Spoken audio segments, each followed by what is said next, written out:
listening to Opie and Anthony. Opie and Anthony. On the virus. Sirius-XM. Fucking Louie, man. You're like really famous now. Yeah, I know. When he walked in, you're like I'm really looking- famous. I'm like, holy I was shit. looking a little different. I got a little when he nervous. came in. I got a little nervous. I was a little like, oh, shit. We've had Louie on so many times, but now I'm looking at him differently. Like, God, he's really That's famous. that Louis C.K. guy. No. I watch his show, and He does a Leno show, and then that clip goes viral, and holy shit, you're famous. Crazy. My I'm God. not Funny or famous. Die loves I'm you. not famous. I'm not. You're really Nah, famous. you're pretty fucking No. famous there, Holy Louis. shit, Well, you're famous. Yeah, don't worry. We won't jinx it for you, but yeah. You got I'm surprised you're even here. You're that famous. You're not supposed to do the show anymore. You're that famous. It's so funny how people don't ever see the cycle coming. You know what I mean? Oh, the up and down? Yeah. I mean, I see it. I see it already. Are I you already ahead see of- the horizon. Do you see the coming. horizon? Yeah. Do you see the dip? Yeah, the not sun rising on the horizon. I already see it. Louis, I saw you at Carnegie Hall. I didn't want to bother you after the show. Oh, yeah. Fucking standing ovation. And That was pretty fun, man. But it's just you dressed like shit and a stool getting a standing ovation. I'm like, shouldn't there be an orchestra or something to get a standing ovation? Yes. No, I'm wearing the same right now, the same Right. clothes I wore. Yeah, you didn't dress up for Carnegie Hall. No, I Why pulled would you? this shit on to be on the radio. I wore the same thing for Carnegie Hall. I was amazed. I'm like, that's why Louis is as good as he is, because he's not You dressing never up for wear suits, Carnegie right? Hall. You Well, never- never. And the thing is, when I play rooms that size, like the tour I just finished was all rooms that size or bigger. In Chicago, I did the Chicago Theater. I did 2 shows there. Wow. But How big is that? That's like 3,600 seats. So it was like 7,000 people in one night. And it was the perfect way to get ready for Carnegie Hall, is that by the time I got there, I'm like, well, I've been doing this Right. Yeah. kind of room. But nothing prepares you for that place, because Chicago Theater, it's enormous, it's beautiful, but it's in the middle of shit Chicago, and the dressing room is peeling paint, and Joey Ramone signed the coffee table, it's one of those. whatever, which I love. That's what I love. But you go to Carnegie Hall and they show you into the Maestro Suite, which has this gold plaque on it, and Holy this shit. guy bows as you walk through the fucking door, and it's like, oh my God, there's a whole other. And if Yo-Yo Ma plays there, he doesn't go to the Maestro Suite. He goes to the fucking musician room. Right. You're in the Maestro. Suite. Yeah, You're I'm the in main guy. You're the guy. George Gershwin fucking got blown in there. And so yeah, it's a whole other level. It was such a great show, and I want to give props to Ted Alexandro. Is he doing all your I hired him for the tour? No, he did. I toured with him some last year, and this year I worked with Todd Glass a lot and some other guys. But I saw Ted. I just want to give him props. He's a funny dude, man. He did didn't great know at I Carnegie. hired him the day before. To do Carnegie. Yeah. What an asshole. I know. What an asshole. I you couldn't are. decide who to open for me, and I figured I can get anybody. But then I got close, and I'm like, no, folks aren't really actually available. Right. And I wrote Ted. I love Ted. I just couldn't decide. And then I wrote him the day before and said, I need you at 8 o'clock tomorrow at 57th Street and 6th Avenue. That's all I said to him. And he smart. He looked it up. I'm playing the coffee shop. Yeah, exactly. Well, he's really. It was funny because he just wrote back, okay, and that was it. Like he knew what it was. He just went, okay. Yeah. Okay. Yeah.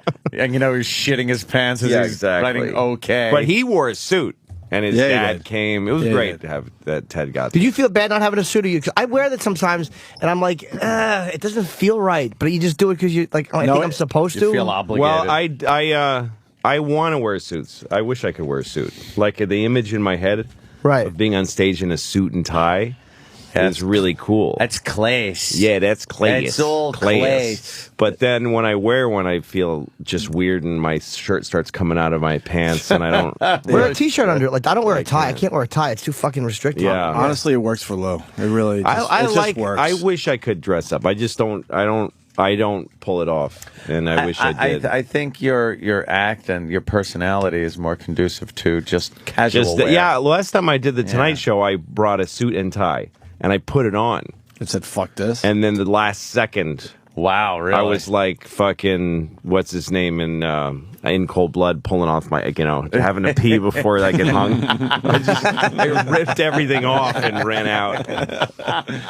Good for you. Yeah, man. I can't do it. First time I did Letterman, I wore a suit, And I remember Mitch, what's his name, the comedian here in Hedberg? Yeah, he came up to me and said, "Why'd you wear a suit? You don't wear suits." And I was like, "Well, it's a respect for the institution."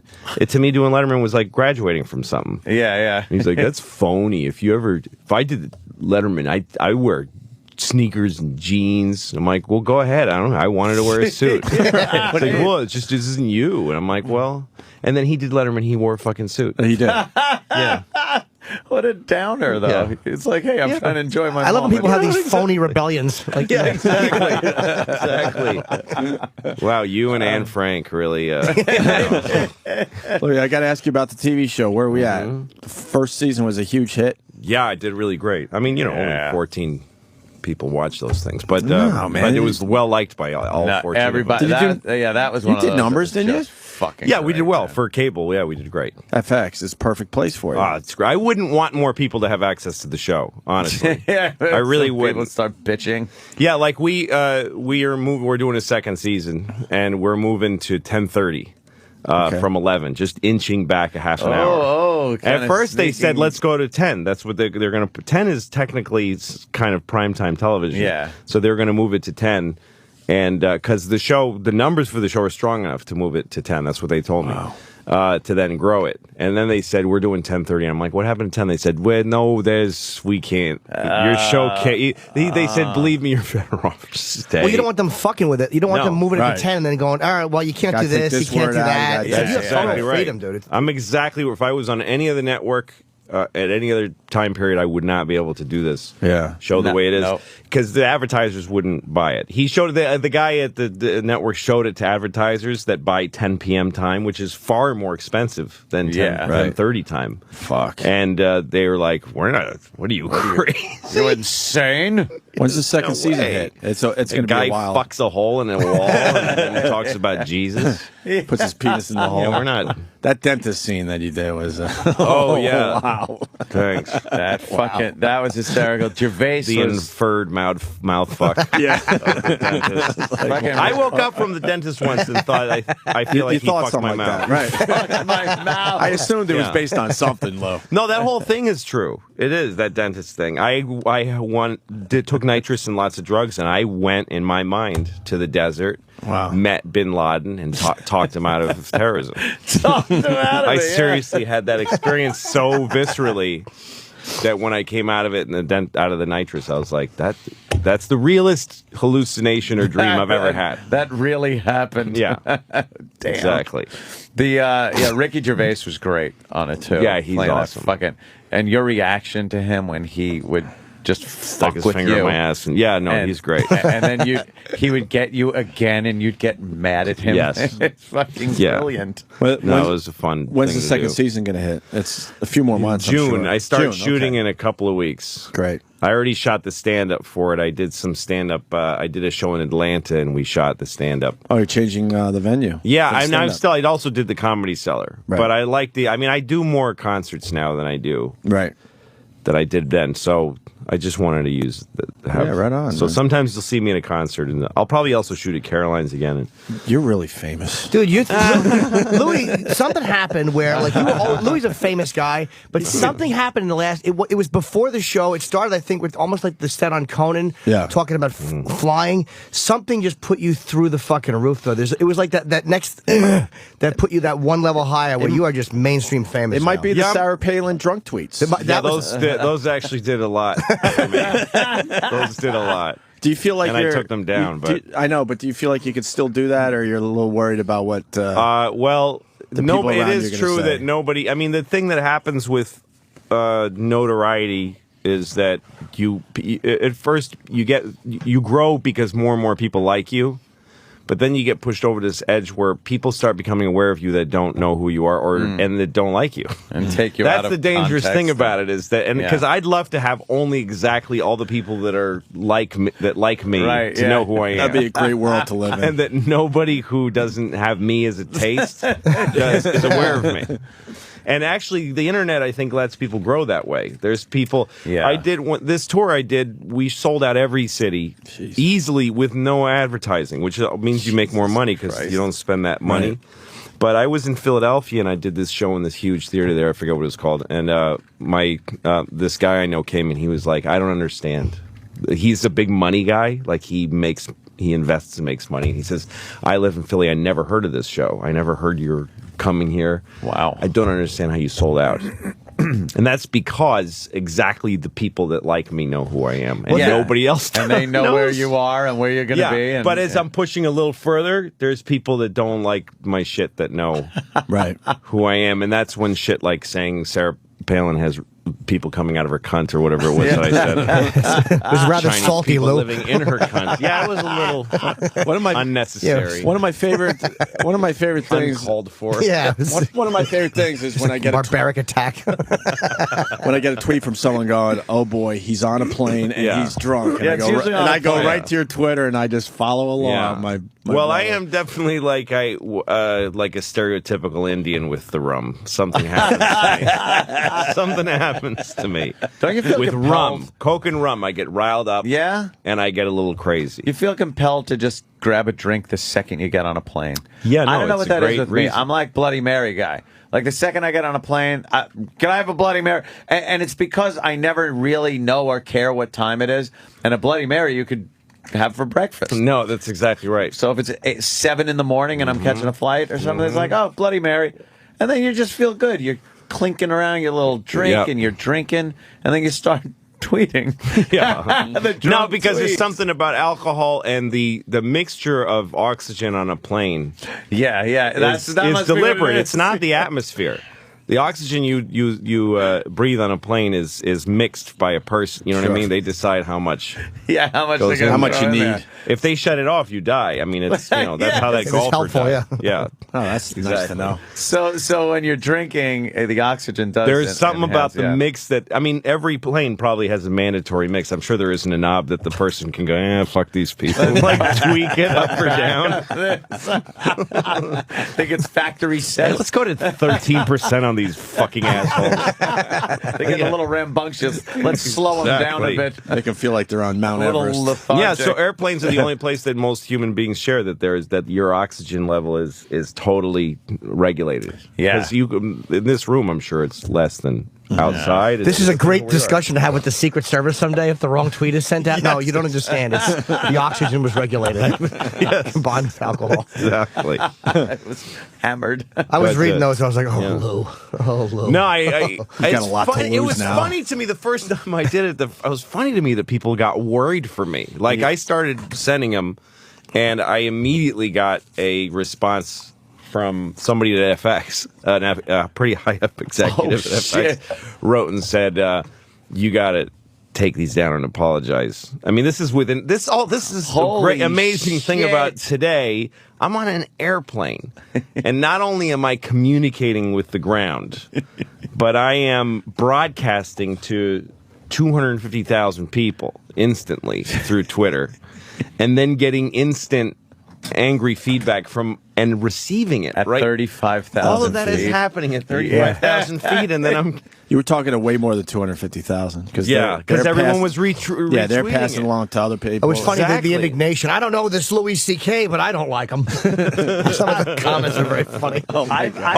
The some people got really angry, and also some. you will This get, show fucked me up with it. This show got me in trouble. Of course it did. Because the tweets themselves, people just thought were just childish and pathetic, which they were. Yeah. But somebody hooked it up with a YouTube sound video of this show where I said stuff about her kid with Down syndrome. They'll always rat out like the fans. You got to Assholes. realize, people. We're the Shut worst up. fans. Be cool. You raised a brilliant point with that, though. Chill the fuck out sometime. Where you said her age, the kid's age is not Down syndrome. You won't notice the difference at that age because it's so young. I think it was a brilliant point. Here's the thing about it, because I said, the point I was making was that she's saying that there's joys and challenges to having a Down syndrome child. She was saying this during the election. Yeah. And at the time, her baby was very, very young, like, less than Downy. a month or something. Right, yeah, it was very young. And so who cares if it's a Down syndrome baby? Now, of course, I was doing it on this show, and it's not a political show. No. So I also said, who cares how many people came out of your retard making cunt? Like I salted it up a little. I made it a little spoonful of sugar is the way I was looking at it. That was pepper on a substantial meal that you were serving.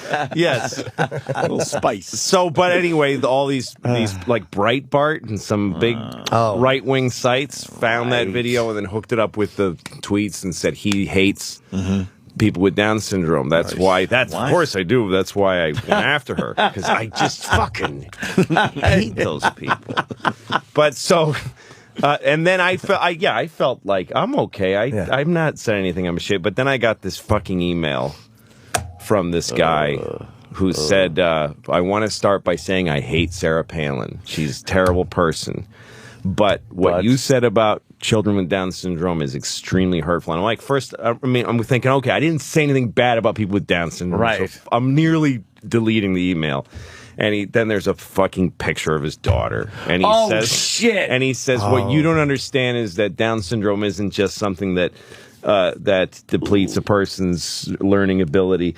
It's a really difficult thing to cope with in life. And a baby with Down syndrome needs surgery often right after birth and medication that you can't believe how expensive it is. He says her birth was such a difficult thing for our family. It destroyed our family. Like, my wife and I broke up over the stress of it. Wow. But my daughter's the greatest thing in my life, and we're all, it's just pure joy, but it's so hard.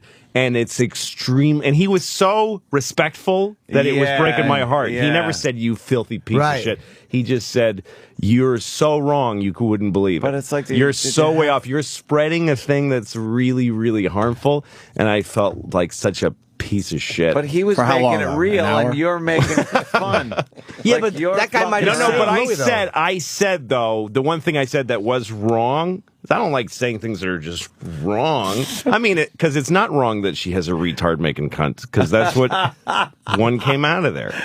It's not a nice way of saying it. It's not medical, but of course not. Your technical jargon. But, go ahead, Dr. Lou. The thing that was wrong to say is that there's no challenges to having a Down syndrome baby. I just didn't know that. And, we always say reckless shit. Yeah, I don't care. I don't fact check my comedy. Sure. No, you shouldn't have to. The goal is a you laugh. just let it out. Yeah. Exactly. Yeah. The only thing is that guy, he might have saved, because what he showed you was the passion that people feel about that, and it's like they may have come at, like that may have been a very helpful email in the long run. Like sometimes you underestimate how frustrated people are with something, and then you hit it and they come after you, and it's fucking relentless. The best thing would have been like 5 minutes later, get another email, go, I'm just fucking with you, with a picture of a beautiful daughter, just perfect. Yeah. She's amazing. This is my daughter. I'm just fucking with you. I don't care. I was laughing my balls off. No, and I've gotten angry emails before, and I never care. It's not my lookout. Other people people choose what to get offended by. You know? People get offended by I had a funny moment at the Comedy Cellar. I did this joke about 9/11. Oh, I don't go for that. You see?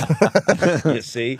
I was doing a story about when I was married. It was really about how being married, you're in trouble all the time. You feel like you're in trouble when you're married, Anthony. Constantly. I don't get that sense from you. You guys seem like you're okay. Yeah, we're all right, man. Yeah. I wish I had a story, that's because you hit her, right? Because if you hit her, it's not. Sometimes you got it. So it goes the other way. What's better than when you go to scratch your eye and they flinch?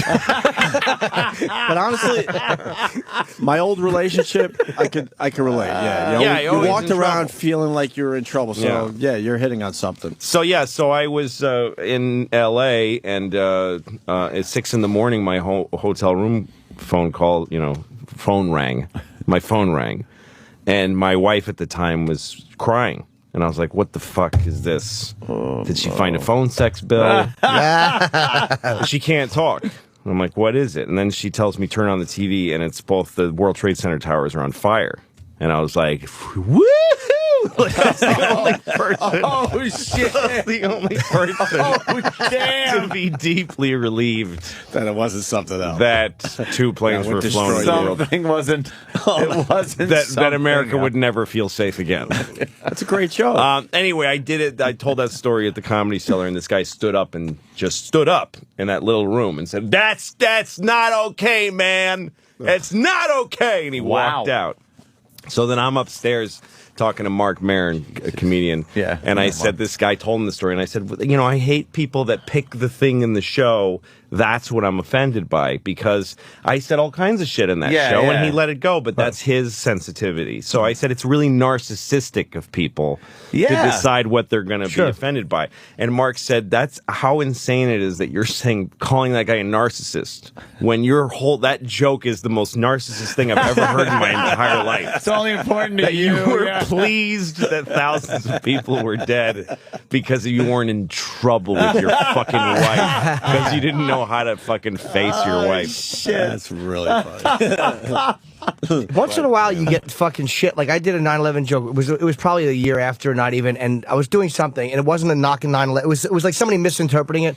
But the woman in the audience, it wasn't a knock on 9/11. Yeah, I didn't mean to insult 9/11. Hey. It was a brilliant program. I mean, it's one of the most successful things I've ever seen. But it was one of those things where I knew the person was misinterpreting the point of the joke, and she was kind of like saying something, and the woman behind her was looking at me, and she was just shaking her head no, like don't. do I this. started going after her, and the woman behind her was like, and I backed off, and then they told me after, like, yeah, her husband died, and so I was really happy I backed off, because I was gonna make it a whole big like thing like that, like, you fucking cunt, what the fuck? Don't mind me talking about rape.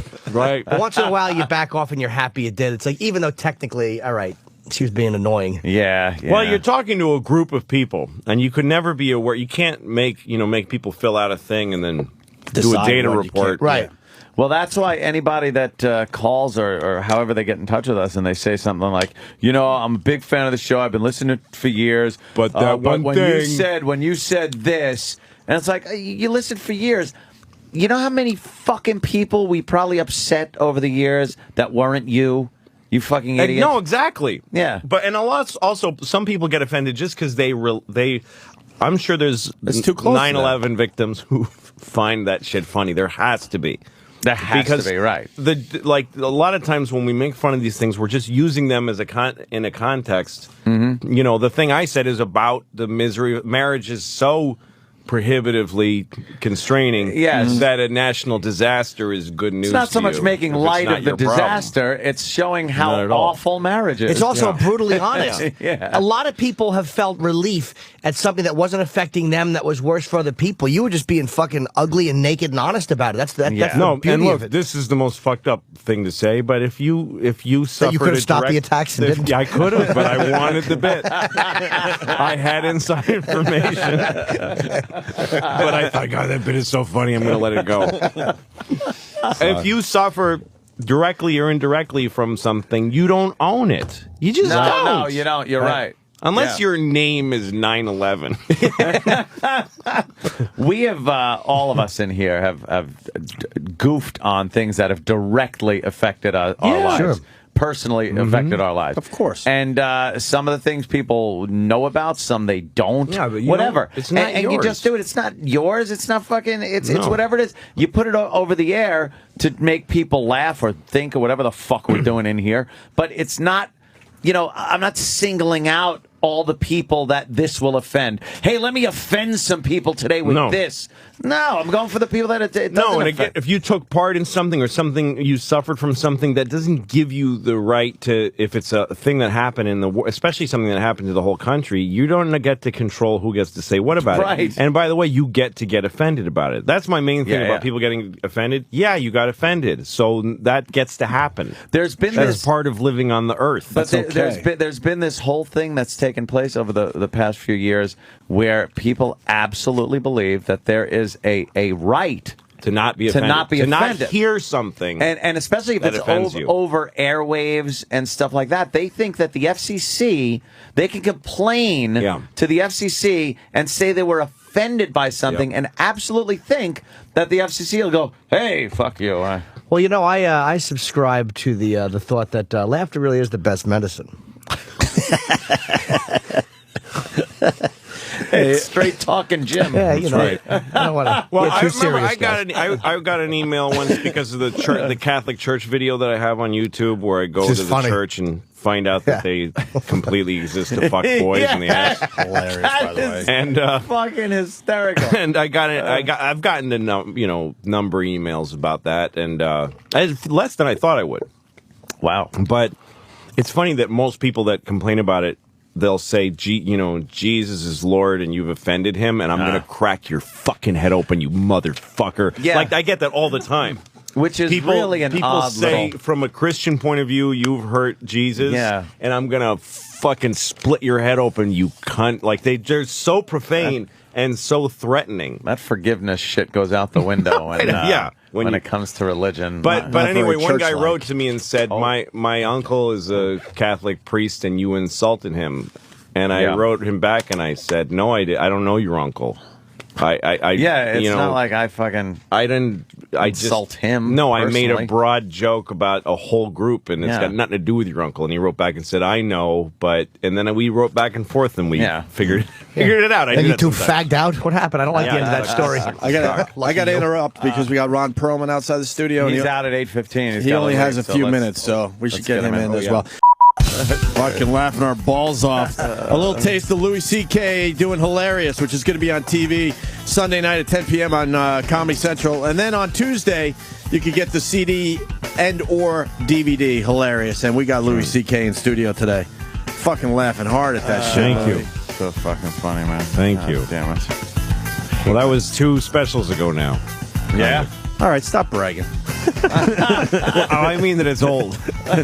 It's old in his mind, but that shit it's old is as current as anything. We took this as a timeless. movie. This is the one we took to Sundance as a movie. Oh, really? It was the first stand-up performance film that showed at Sundance. Wow. And did really well there. It was fun. That saloon shit is just great. The vagary of the Old West. Yeah. Fantastic. Goddamn Louie. I hate funny people. How's the personal life? How's the daughters? Everything They're good there? great. My kids are great. Yeah. My daughter's, the oldest one is in 3rd grade, and the other one's in kindergarten. They go to the same school now, which is a massive savings of time. Oh, I used to walk them to 2 different schools. Pick them up at 2 different schools. Are you going to reflect? Now it's a one-stop drop. Are you going to reflect that in your TV show, or like how accurate is the daughters TV and show you is very on the different. show, or like are they going to grow up on the show, or are you going to have to replace them? Are you going to age them rapidly like a soap opera? Well, the girls on my show are totally different than the girls my kids. Yeah, they are only represented in age. But my kids are nothing like those girls. They're really fictional. I mean, most of my family... I never thought that they were an accurate depiction of your kids, even though I don't know your kids. But is the way you're reacting to them, that seems to be like you. No, that is definitely different too. That's my daughters and I have. Do you beat your children? Is that, is that what you're not showing on the show? My daughters and I have a very real and close relationship, a very warm relationship, and we're just great friends. They're my favorite people, my daughters, and we get along great. And I used to get frustrated when I was younger. At having kids, just getting through a day with kids used to be a chore. From your act, we would never have known that. Yeah, exactly. Well, and I definitely distilled and purified that frustration for the sake of entertainment. I've had all through being a dad incredible moments and times in my life that are completely unfunny, so those are kept out of there. Yeah, no one wants to see that. No one ever will. No way to make it funny. No nothing. way. Just no. Like I did a bit during this last tour I did about sleeping, and my daughters waking me up in the morning, like at 6 o'clock every morning, and I don't need to get up to like 7:30 to get them to school, but they get me up at 6. Because they're awake and they want to share the day with me, you know. Yeah. So I did this bit about how good sleep feels at 6 a.m. Like how much I don't want to wake up because I feel like I'm, fathoms deep in a river of chocolate, and sleep is like an ancient whore who's sucking me off slowly and speaking in a dead language. You know,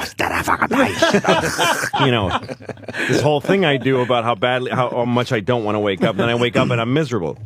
When I conceived that bit, the second part to it was the truth, which is as much as I hate getting upright at 6 a.m., once I'm feeding my kids breakfast and we're chatting, I'm so happy to get up. Yeah. Because when I'm on the road or when my kids aren't with me, I always sleep till like noon or 1 o'clock, and I wake up, I feel like a piece of shit, and most of the day is gone. But I get up at 6 o'clock, and even though the transition is difficult, standing there and feeding them, I feed them a full breakfast every morning. I make them bacon and eggs and stuff, and I stand there watching them eat it, and we chat, and it's such a real life to me. That's real. When I started it on stage, I'd tell the part about sleeping and about not wanting to wake up, and then I'd get to that part, and the laughter would just completely stop. I had no way to make that funny. So I stopped doing it. You're a good dad. Go fuck yourself. Yeah, exactly. So I just dropped that part off. Where does the Louie from the TV show? Well, that guy. I mean, I like on the show to be just to make mistakes I never would, and to be more reactive and have less control over myself. It's just funnier. You're in a weird situation with this, and I think it's a good person to compare it to. Seinfeld, I think, went through the same thing. A lot of people assume that's Seinfeld because he's Jerry Seinfeld on the show, that's Jerry Seinfeld. Yeah. And that is not Jerry Seinfeld. Yeah, no, he's not on the show. No. So when you watch your show, you're Louie, you're a stand-up, you're doing what you do. Yeah. So a lot of people assume that's an accurate depiction of you head to toe. That's you. Yeah, no, I definitely am different than that guy. And where does that come from? Like, just you make up a guy and kind of. I mean, it's me, but I don't do the things I would do usually. Some of it is playing out fantasies, like saying things out loud to people that are bothering me that I never would say. My dumb questions are just I'm amazed at people's creativity. I can't fathom being able to make shit up like that. You're like a little boy, though. But are the cameras really there, or are you putting them? Wow! Yeah. But I am an ass. The kids on the show are actually two different girls played my youngest daughter last season. Dick Sargent and Dick York. That's right. I almost fucked that up. And it wasn't far from that. They were very close. We had a girl playing when I started doing the show. FX wanted to make my talent deals for me because they have these packages they give actors, Really? And I said I don't want to do that because I don't want you to know who I'm hiring.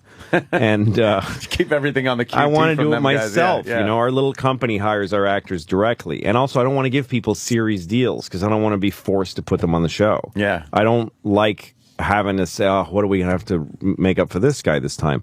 So the girls, I hired two actresses to play my daughters, and the guy who runs FX said to me, yeah, but what if one of them gets another job? And I said, well, fuck her then. I'll get another one. I don't care. No one cares. No one gives a shit. It doesn't matter who's playing them. It really doesn't. And you're fucking brilliant. No, so one of the girl who played my youngest daughter, she got a pilot on ABC. It wasn't even a show that went to, I knew it wouldn't go to Sirius because no pilots really ever do.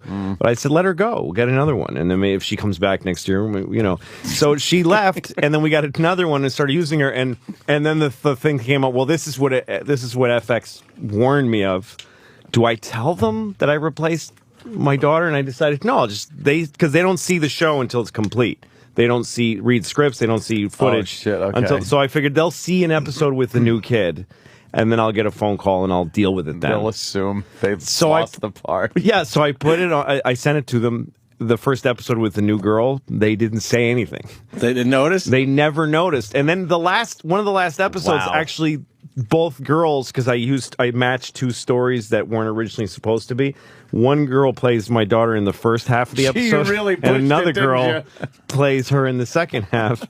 And no one noticed. No one said anything. And I finally talked to the FX guy, and I said, "Did you know? Did you that I've got two girls?" And he was like, "No." And none of these fucking commenty, complainy cunts on the internet have ever picked up on it. Nobody, because who gives a shit? It doesn't matter. Do you know how hard it is to get creative control like that? Like that's like a fucking Kubrick or Spielberg type of thing. Nobody has 100%. Yeah. That's amazing, dude. Well, and it's from being on the other side of the spectrum from those guys that we drove the show down to be so cheap that it's not like they were just Spielberg happy. owns the world, so he can do what he wants. But me, no one cares what I'm doing because my show can be paid for by advertisers that literally don't know what the show's about.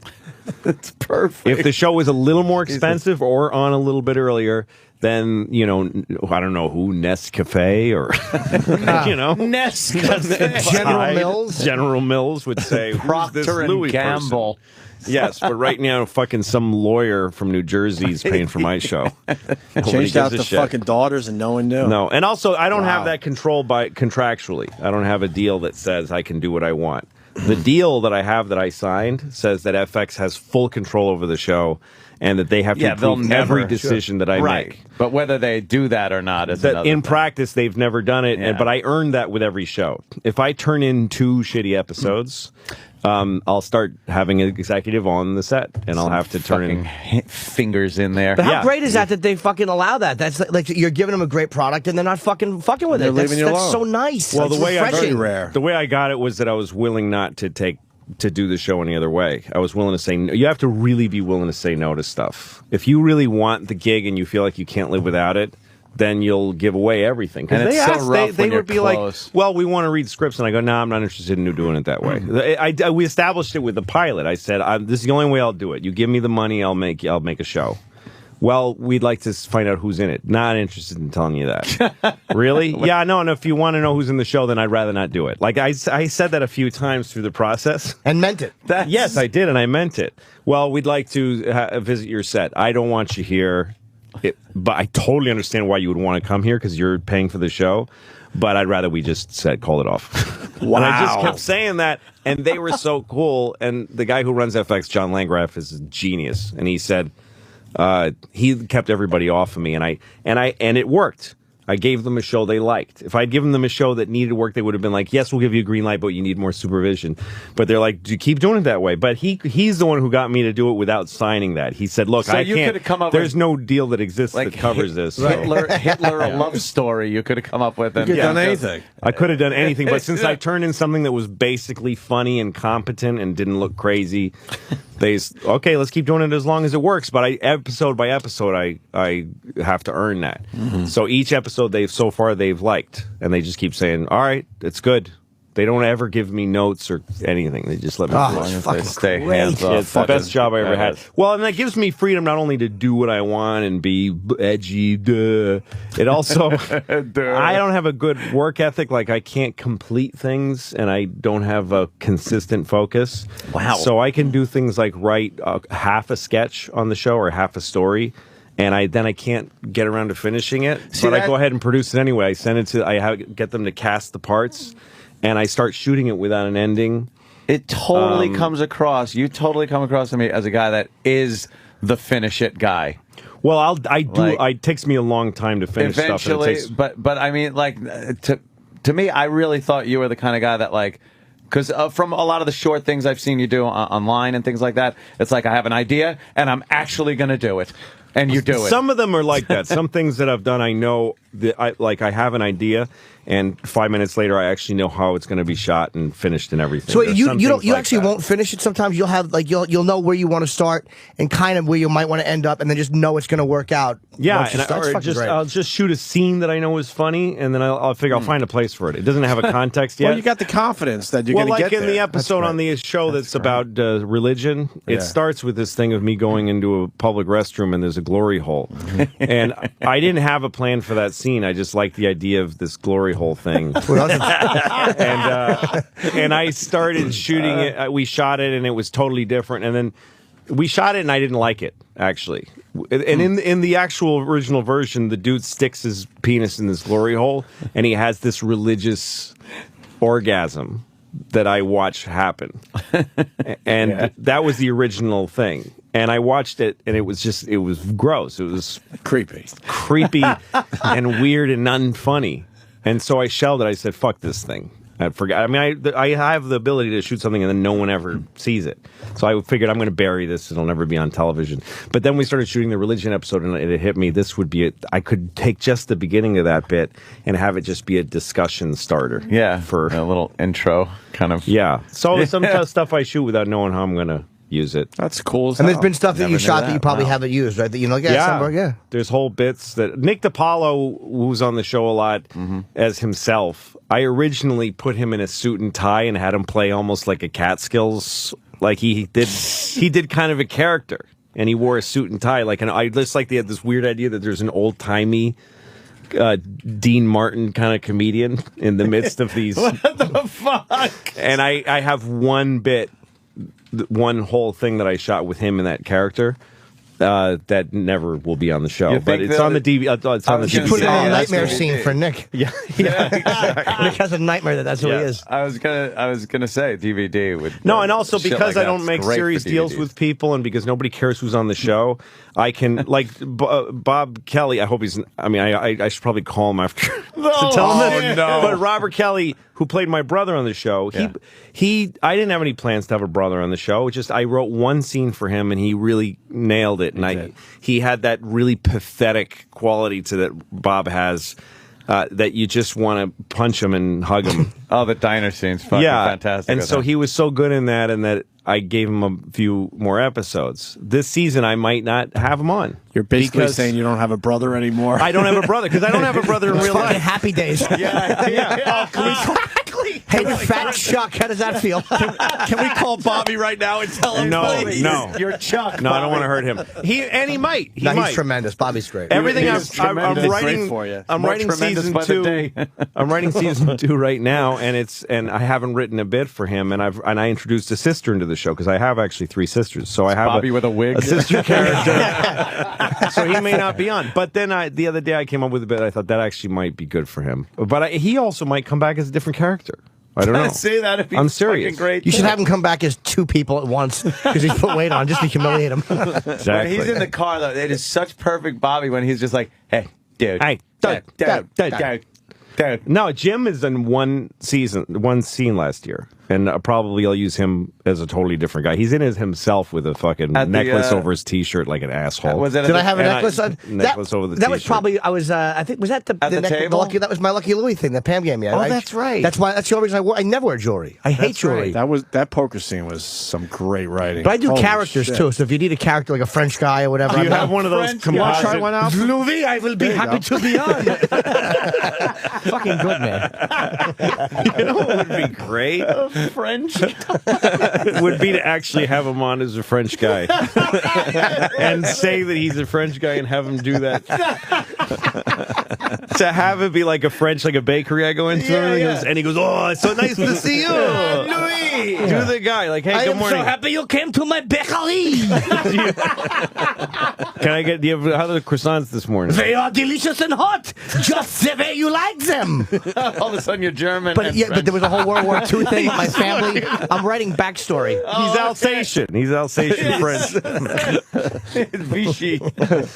I could almost totally see doing that. Why not? Just have him play this broad and don't just have it be this no character. explanation, nothing. And maybe we have one of those, like it's a character, we have one of those, it's been a tough day with the kids. You know, fatherhood is tough, right, Francois?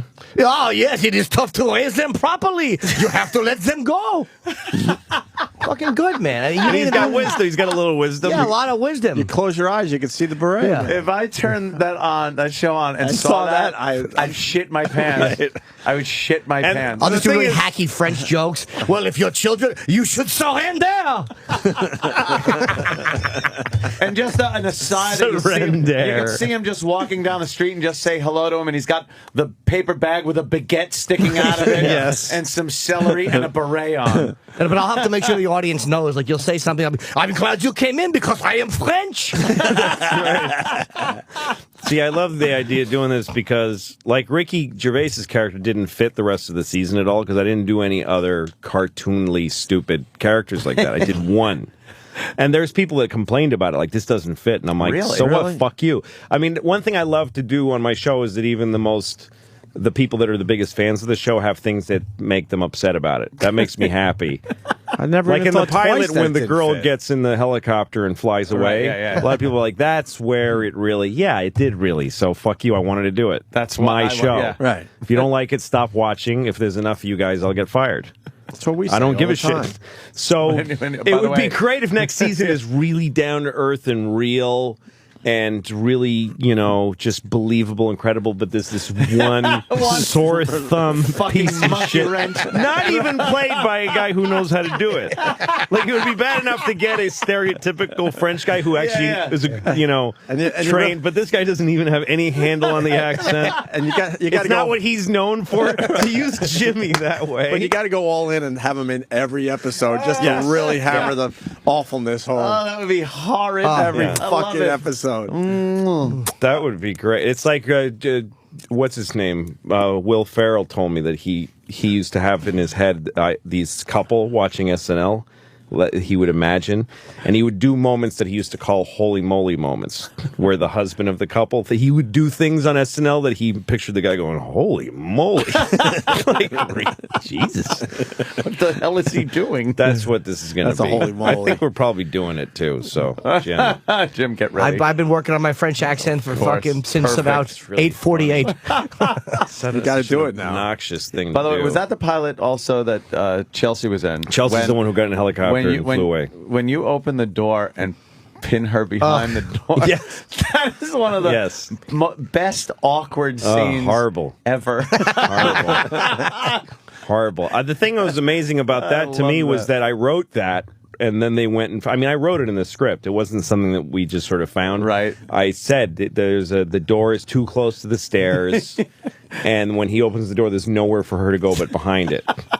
And so he holds it open, pinning her. I wrote that, and they had to go find the text. Yeah, because now the scouts had to logistically, find you got to find a door that they had to scour like the East Village and find a building that was willing to let us shoot there. That would have that situation. Yeah, without it looking like we forced it. I do hate the awkward double door, try to hold the door for the girl thing. Because now she's in, and some girls know how to actually kind of stop there and wait. Right. And you could open it, but then most of them lunge for it and open, and now she's opening the door for you. And then you got to make the whole tit for tat joke. Like, then you did it for me, which is now funny. Now we're even. Now we're laughing at unfunny moments. Exactly. You held it for me. Door. I can't wait for this to be over. Can't wait to fuck your ass and throw you out my window. Fucking moderately amusing cunt. Moderately amusing cunt. That's some comedian should have that as a special. So Whitney Cummings' next special. Sorry, just picked one out of the hat. I know you just picked a woman. Why not? Picked a woman out of the hat. That's what I always do. Hey, Louie, the open to the show, a guy flips off the fucking camera. Yeah. And there's some discussion about that, if you set that up or if that was real. Oh, no, that was... If I had set it up, that would have been a shitty... way to do it. Yeah, but no, when we shot that, the last night of the pilot shooting, we shot the stand-up at the Comedy Cellar, and we were figuring out as we were going along how to do that. And I got a Steadicam operator to stand on stage with me at the Cellar. That's how we shot that. And so you get that first-person feeling. Right. It's the same way I shot the stand-up on Hilarious on the special that's out at 10 o'clock Sunday on Comedy Central, and then later on DVD. And you do and Netflix. You do acknowledge the camera at one point. Yeah, during the Hilarious special. Yeah, because he got too close. Yeah. And I could hear the guy's cans. I could hear the tech director talking to the camera person. Okay, go to 3. We're going to attack us. And you're trying to fucking do... I actually hear her telling him what he's doing. Go a little closer. You can get closer, Jim. You can get closer. And I'm talking to a fucking audience of 2,000 people during a set that I've been preparing for a year. Yeah, I'm glad you left that in. And I had to turn to him and say, you got to back off because I can hear you. Yeah. But we left it in because it is a strange... I think if you watch the show high, that's probably a really fucked up moment. Because you're just absorbed in it. Yeah, you feel like... And all of a sudden you go... You know, it would have been a funny thing to say, hey, Captain Obvious, you want to back up? I mean, I can think of this stuff later. But back to the guy who flipped off the camera. Okay, so... Sorry. Dying. Sorry. Okay, the guy... So we shot at the Comedy Cellar with a Steadicam, and then when we were done, I was standing out in the Village. It was the summer, and the Village in the summer is just so active. And I thought maybe I should shoot a moment outside. And then it hit me. I don't have an opening sequence to the show. I don't have a way to open. and just to hand something into FX, just to give them something. I assume we'll shoot some kind of a really slick opening someday for this show, but just to have something to give them when we turn in the pilot, because they only gave us $200,000 to do the pilot, which is very low money for a pilot. Yeah. So we had a Steadicam guy there, which is a very expensive rig and person. And I said, why don't we just put the guy's Steadicam on with a 25 lens, doesn't matter, and I'll walk from the 3rd Street subway to the Comedy Cellar, which is my walk. That's how I get to work every night, and just walk in front of me with the camera, and we'll just shoot that. And so we're walking. We did exactly that. I came out of the subway. We only did it once, and he followed me, and then I just followed my instincts. I got to Ben's Pizza on McDougal Street and went in for a slice. That's why I always do get a couple of chomps. Yeah. Because usually what happens is I put my kids to sleep, and then I get a babysitter to come, and then I run to the cellar, and I haven't eaten. I fed them dinner and put them to bed, so I just need a little bit of calories in me to do a set. So I started eating the pizza, and the camera stayed there and just watched me eat pizza. And these young Asian kids with spiky hair, kind of like cool alt punky kids walk by, and they see a camera, so they think, oh, fuck you, like this kind of just, you know what I mean? Young people, contrary to anything. Yes. Fuck you, man. And the kid really did it like that. Like, you can't hear it because there's no sound, but he was stupid that he didn't, he could have just stood in front of the camera. And but really as he walked by, fuck you! Like, he did it like that. And I just watched him, and I kept a straight face. You can see me glance at him after he gives me the finger. And I thought, because I know the scope of the lens that we had on him, like, I know we just caught that, and I know it's out of focus, and I'm so happy that just happened. That's just so, and it was a moment that I thought, this show's going to be on TV. Like, that moment, literally, when he flipped off the camera, I thought, because I was like, that's so cool that's going to be in the opening credits, and I knew this is going to be the opening credits of the show. I'm not replacing this, and I think we're going to get on the air. Like, it just made me believe. That's awesome. Because of the fun, to me, the coolness of getting this this legitimate, sincere middle finger in this New York City show. That New York City moment. One of the funniest things that happened on Lucky Louie to me was we were doing a scene, and there was a woman who was a bartender, and she had a shirt on, and on the shirt was like the little clear tag that had like LLL, like for large. Oh, yeah.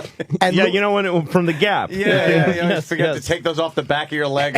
We're rehearsing, and Louie goes to me, all I want is for that to be shot and on television. Yeah. I want that so bad. Yeah. And it was, I don't think we had to take it off. I don't know if they took it off or if they caught it, but you're like, I just don't want them to catch that. I want her to have that on television. Oh, no. I love when imperfect things happen. And awful things. And I go, we're using that. It's easier to do on this show than Lucky Louie. There was some level of people trying to perfect stuff all the time, and that used to make me irritated. Look how easy it is to just pull shit up. I was very happy when it came on Netflix, by the way. I love the open of this fucking show. Yeah, this is just, I was really tired. We'd been shooting all day. And you look very natural. Like, that's how you look walking. And actually, it backs up if you know the geography of you walked village. past it already, Lou. What the fuck? There he is. And then you give a little glance over to him. You did. I just missed it. I looked down. A little glance over, like, what the fuck? Oh, yeah, there he is. Right on. Fuck you! Fuck you! A camera, fuck you, man! Yeah, like that means anything. Dude. Yeah. The camera represents the eye of the man. No, and this font is just what was. I use it for other shit. Yeah. And we kept it. I didn't. Yes, that's passed by about a block. How much you have to pay for the song? I'll tell you about that in a second, because I couldn't afford the song. Jeez. Here comes the dude.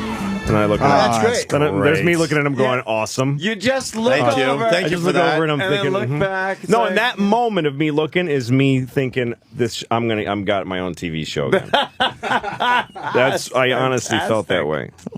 No, the song, and the song I picked off of iTunes or whatever and threw it on for the sake of the, for just to have something to hand in as a complete thing. And then John Landgraf, the guy who runs FX, when he saw it, he said, I think Louie fits into it. And also, I didn't know I was going to call it that. I just did that as a thing. And he said, I think Louie fits in. I like the opening. I like the song. He took it as the way the show's supposed to be. And then I needed to go get, then I needed to go get this song, Brother Louie, which was originally recorded by a band called Hot Chocolate. And then it was re-recorded by the Stories. And so we went after it, and our legal tiny department, and they said they would give us, there's the publishing and then there's the recording. The publishing is the actual, like, the song lyrics and the arrangement, and that costs us, we pay $5,000 an episode for that, which for us, $300,000 show. That's a lot. That's a chunk of our budget. Wait, is that publisher and the artist have to get the same thing? I think that was a way to prevent. Well, some people own both separately. The master recording is a different group of people because actually, we pay Hot Chocolate for the publishing, or whoever owns their publishing, because they wrote it. But the Stories version is the one that we wanted. Oh, okay. Because of that guy, Louie', Ian Lloyd, that singer. The Hot Chocolate version is like 8 guys going, Louie'. Yeah. It's not as fun. So we recorded our own version of it. Reggie Watts was a comic. He did the music for the first half of the season. And then we didn't have enough to finish it with, and we did it with other people. But he arranged and recorded the music for it that we did, which is almost identical to the Stories version. I think it's a little better. It's just a little nicer. And then we did a version where he sang it, where Reggie sang it, and it didn't work. And we tried to think of another way to create that sound, and we couldn't. I was in the studio with Reggie at like midnight, because all the music on this series, I do it with a group of musicians. It's all original music. Wow, Jesus. And but when we were doing the theme song, I was like, how are we going to do this? And then I thought, well, whatever happened to the Stories? Like, whatever happened to the lead singer? So I went on the internet, and I Googled Ian Lloyd. First of all, I Googled the Stories. I don't know who the fuck he was at the time. And I found a YouTube video of him doing it on American Bandstand. And Louie'. And so I Googled his name, and Ian Lloyd is just a guy living in New York City. And he has a band. It's his son's band, but he's like sings. Jesus Christ. And so he's got a little website that he obviously hadn't updated since like 1989 or something. And there's an email on it. So it's like midnight, and I write a Hail Mary email. Hi, I'm a TV producer, and I want to hire you to do a job.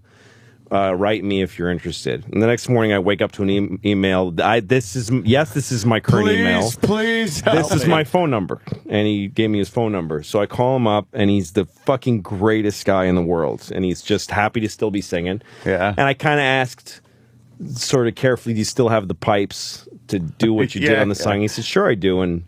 And I told him, look, here's the thing. Oh, because the song, when we went to try to get it, it was like fucking $20,000 an episode they wanted for the recording. For the recording of it, They wouldn't back down, and we can't afford it. So I went to Ian and I said, can we just hire you as a singer for a day? That's all I can really afford to do. I have no money for this show. And he said, well, I need you to pay me enough that I don't want to kill myself. He'd say basically, I'm happy to do this for you. I just need to have some self-respect, So I offered him some money, and he said, that's fine. And he showed up. It was one of my favorite experiences ever on the show, because he was such a good guy, and he remembered how we recorded it. He remembered there's a couple of tracks, and he harmonized with himself, and he helped us with it. And the only thing, I had him do it exactly the way he did it in the original, and his voice is a little older, but I like it that ours is a little different. And also I asked him to say, instead of Louie, you're gonna cry, the second time he says, Louie, you're gonna die. I just asked him to make that one change, which he did. Wow. And he nailed it. So we have a version that 0 people believe is anything but the original Stories version. Without having to pay that money, which would be going to Ian Lloyd. Unfortunately, he probably fucked himself. He fucked himself over. No, and I felt bad because when I did Carnegie Hall, I had this idea to have him sing live to introduce me. And I thought that would be so cool, and he'd go crazy singing Carnegie Hall. I'm sure he didn't see that coming in his future. Yeah. And And but the people at Carnegie Hall, if you do music, they charge you like you're the fucking symphony orchestra, like they get like you're the Philharmonic. So I couldn't afford it, but they printed the programs that says with special guest Ian Lloyd on my Carnegie collector's item. But no, he's a great guy, and he yeah. Goddamn, but there's been people on the internet that are money. like, this can't be the Stories version because that says you're going to die, and I have the Stories version. I've listened to both back to back. They don't notice the daughter change, but they notice that fucking shit. Yeah, that's Could you have him sing live if you had a recording, or is it just if music's being played? If you had the music taped? Well, at that point, I wanted to have like a little combo band, and then they said that would cost a lot, and then they said, well, you could do it with playback, and then I said, well, I just don't want to do it. So you just called me out on a lie. I really just kind of backed out on hiring him. But I never told him I was going to hire him. For comparison, we got the original. Oh yeah, okay. Right at the hook, the Stories version. Yeah. Little slower. He's a little grittier now, a little more in his voice. All right, and then what made you think of this song for the show? Yeah. Thank you, Lou. Danny, you got the other one? Buddy. What? Oh, you want me? No, yeah, you got the... No, the original from the Open. From the Open? Louie, your version's way better. I think you really like it better. updated it. Let's see. Here we go. My bad. This opening is from the Hot Chocolate version. They open this way. The Stories version is more 70s stringy in the beginning. Yeah, there's more strings here. Yeah. It sounds almost like... Sounds good.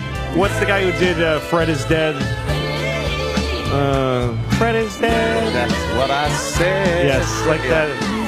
Who is that guy? Was this a popular song?